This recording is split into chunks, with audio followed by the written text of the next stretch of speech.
नमस्कार दोस्तों। डीआरडीओ ने विकसित की एंटी ड्रोन सिस्टम। ये भारत को और भी पावरफुल बनाएगा। कैसे बनाएगा, इसकी क्या है खासियत, जानते हैं डिटेल से। डीआरडीओ यानी डिफेंस रिसर्च डेवलपमेंट ऑर्गेनाइजेशंस, ये भारत की डिफेंस संस्था है जो डिफेंस पर काफ़ी ज़्यादा काम करती है और डिफेंस जो इक्विपमेंट्स होता है उसे डेवलप करती है।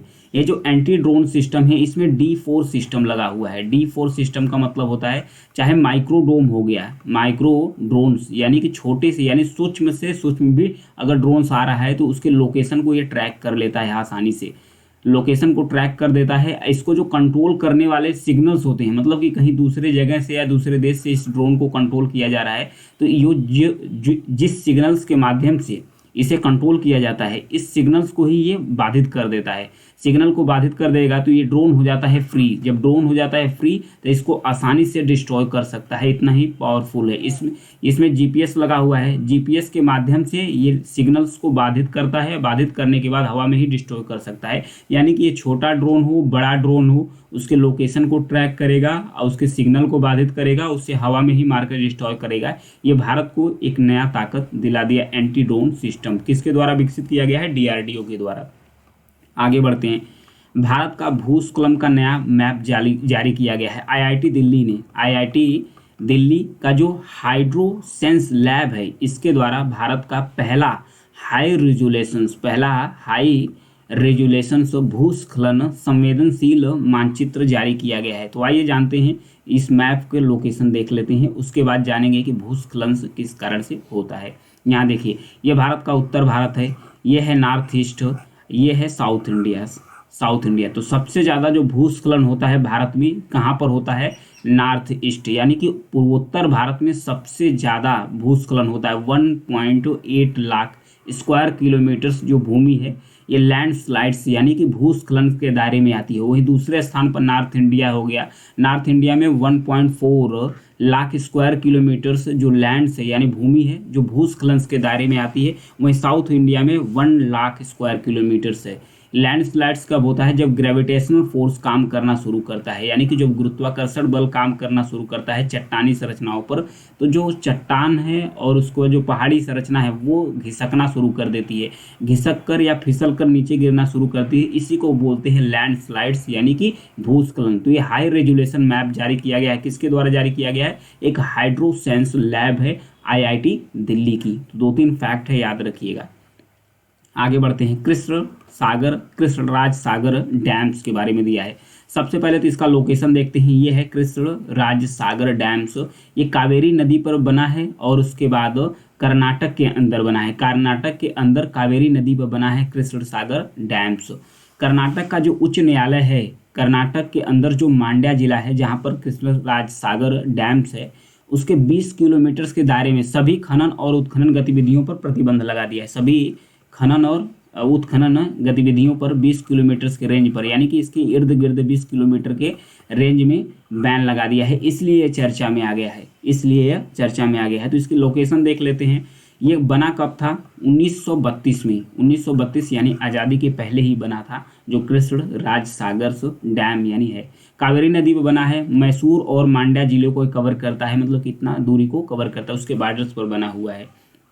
कृष्णराज वडियार चतुर्थ यानी मैसूर साम्राज्य के तत्कालीन शासक थे, उन्हीं के नाम पर इसका नाम रखा गया है कृष्णराज डैम्स। सर एम विश्वेश्वरैया यानी भारत का जो जिससे कहते हैं कि डैम्स यानी बांधों के जो इंजीनियर्स माना जाते हैं, 15 सितंबर को उनका जन्म दिवस होता है। उसी के रूप में इंजीनियर दिवस के रूप में भी मनाया जाता है एम विश्वेश्वरैया के।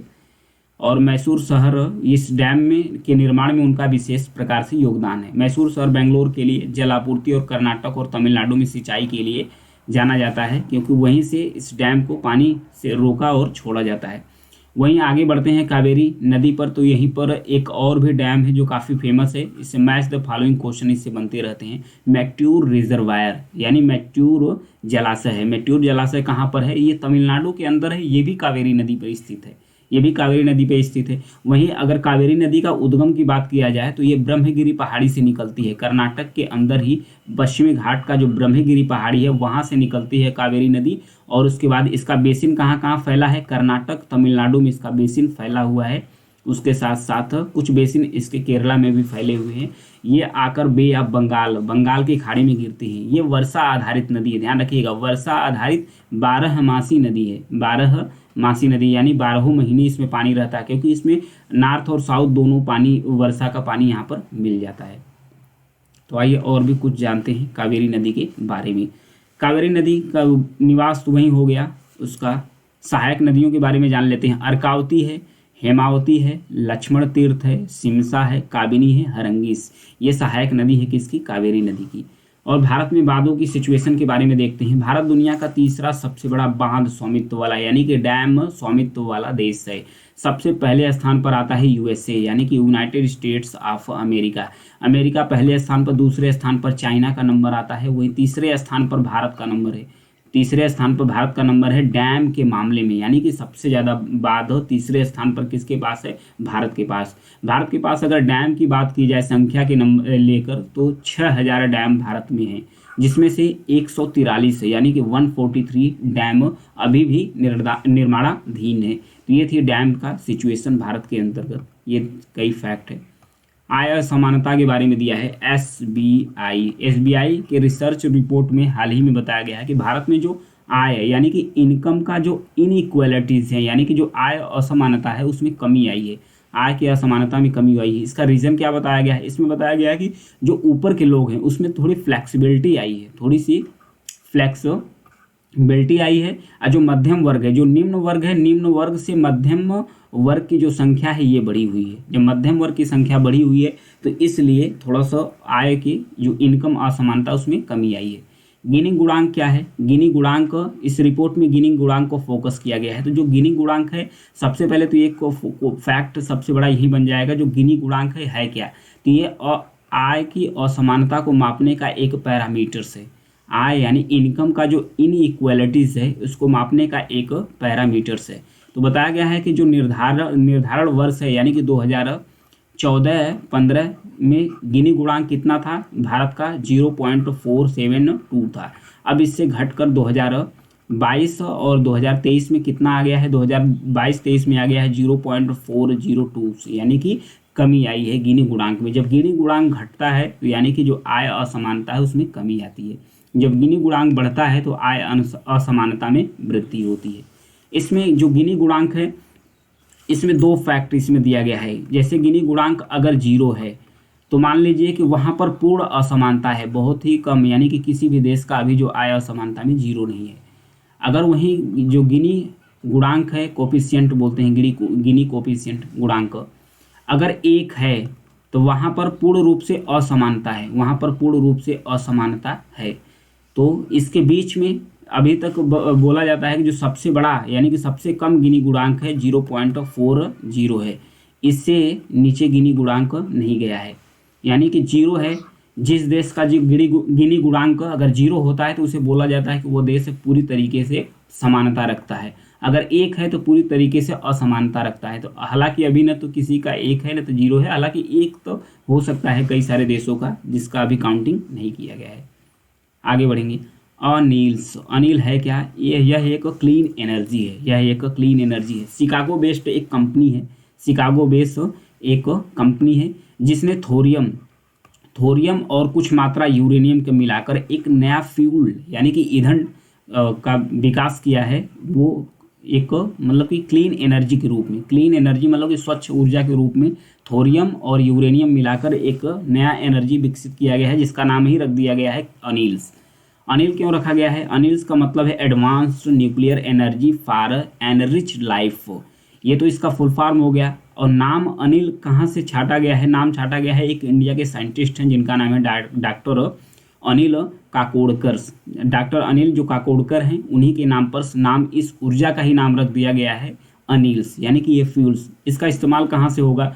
भारत का जो हैवी वाटर्स यानी कि प्रेशराइज्ड हैवी वाटर्स रिएक्टर्स है उसमें अनिल्स यानी कि अनिल एक ऊर्जा है, इसका इस्तेमाल किया जाएगा जो थोरियम और यूरेनियम को मिलाकर बनाया गया है।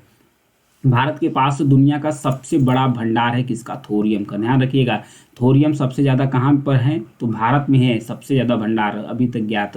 1.07 मिलियन टन तक है। 1.07 मिलियन टन तक है, भारत में सबसे ज़्यादा भंडार है।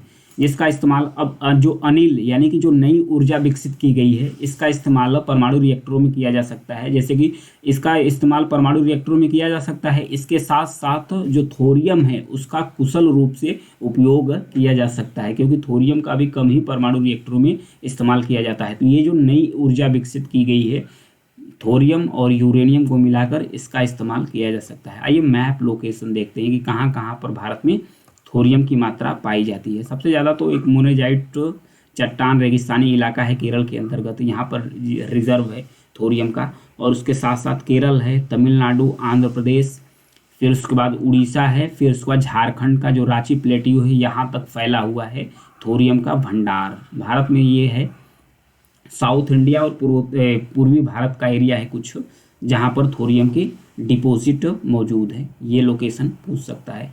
क्वेश्चन बन जाएगा कि कहाँ पर जो थोरियम है उसका डिपॉजिट इंडिया में नहीं है। तो उसमें कई ऑप्शन, महाराष्ट्र, गुजरात, कई ऑप्शन डाल सकते हैं। तो ध्यान रखिएगा, केरल है, तमिलनाडु, आंध्र प्रदेश, उड़ीसा है और उसके साथ साथ झारखंड है। ये 3-4 राज्य हैं जहाँ पर थोरियम के डिपॉजिट्स हैं। नेक्स्ट बढ़ेंगे, नासा का लूनर गेटवे स्टेशन है। यहाँ पर देखिए, नासा का लूनर गेटवे स्टेशन है।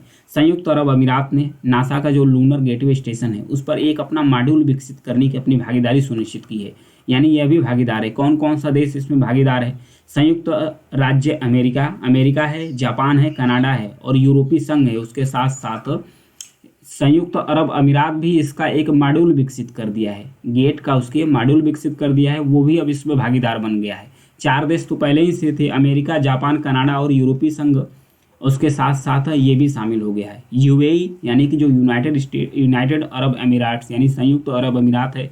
इसका योगदान क्या है? ये क्रू और उसके बाद जो साइंस एयरलॉक मॉड्यूल्स होता है ये विकसित किया है। जो लूनर गेटवे स्टेशन है, जो चंद्रमा की सतह पर यात्रा करने वाले मिशनों और अंतरिक्ष यात्रियों के लिए प्रवेश और निकास बिंदु के रूप में कार्य करेगा। ये गेटवे स्टेशन है, मतलब कि आपको चंद्रमा में प्रवेश करना है तो इस गेट से होकर जाइए चंद्रमा के अंदर और चंद्रमा की सतह पर, और चंद्रमा की सतह से जब आपको बाहर आना है तो इस गेट से हलकर ही बाहर आप आ सकते हैं। इतनी ज़बरदस्त इसकी क्वालिटी है लूनर गेटवे स्टेशन। ये नासा द्वारा विकसित किया जा रहा है। नासा अमेरिका की एक स्पेस एजेंसी है, अमेरिका की स्पेस एजेंसी है। इसमें कई देश की एजेंसियां काम कर रही है, हालांकि अमेरिका, जापान है, कनाडा है और यूरोपीय संघ। तो ये था नासा का lunar gateway mission. Next, Krishna Godavari basin, Krishna नदी और गोदावरी नदी बेसिन के बारे में दिया है। पहले बेसिन का लोकेशन देख लीजिए, ये है कृष्णा गोदावरी बेसिन। इस बेसिन में हाल ही में भारत की जो सरकारी गैस, तेल और गैस नियामक कंपनी है ONGC, इसने ऊर्जा, मतलब कि जो कच्चा तेल होता है, जो कच्चा तेल होता है उसका खनन करना स्टार्ट कर दिया। ये भारत के लिए एक नई उपलब्धि है, भारत के पूर्वी तट से दूर कृष्णा गोदावरी जो बेसिन है उसमें 98/2 गहरे समुद्र परियोजनाओं से कच्चे तेल का उत्पादन सफलतापूर्वक करना शुरू कर दिया है। तो भारत के लिए नई उपलब्धि, क्योंकि भारत जब कच्चा तेल का उत्पादन करेगा तो भारत को इंपोर्ट कम करना पड़ेगा। जब भारत इंपोर्ट कम करेगा तो भारत का जो डॉलर्स है और जो विदेशी मुद्रा है ये उसका रिजर्व बरकरार रहेगा। इस बेसिन के बारे में जानते हैं। आंध्र प्रदेश में स्थित और बंगाल की खाड़ी, कृष्णा और गोदावरी नदियों द्वारा निर्मित एक विशाल डेल्टा का मैदान भी है। जो कृष्णा गोदावरी बेसिन है, विशाल डेल्टा का मैदान भी है। 15,000 वर्ग किलोमीटर में फैला हुआ है और तट से दूर इसका बेसिन कितना है? 25,000 वर्ग किलोमीटर है। इसमें लेट कार्बोनिफेरस प्लेइस्टोस्टीन्स तक 5 किलोमीटर मोटी जो तलछट है, 5 किलोमीटर तक मोटी तलछट है। किसकी? कार्बोनिफेरस प्लेइस्टोसीन्स युग का जो होता है ना कोल रिजर्व, वो भी इस मैदान पर स्थित है। इस बेसिन में जो ऊपरी और तटीय मैदान है, बाढ़ और डेल्टा के मैदान है, यहाँ पर उपज भी अच्छी खासी होती है। ये देखिए बेसिन है कृष्णा गोदावरी बेसिन। तो यहीं पर जो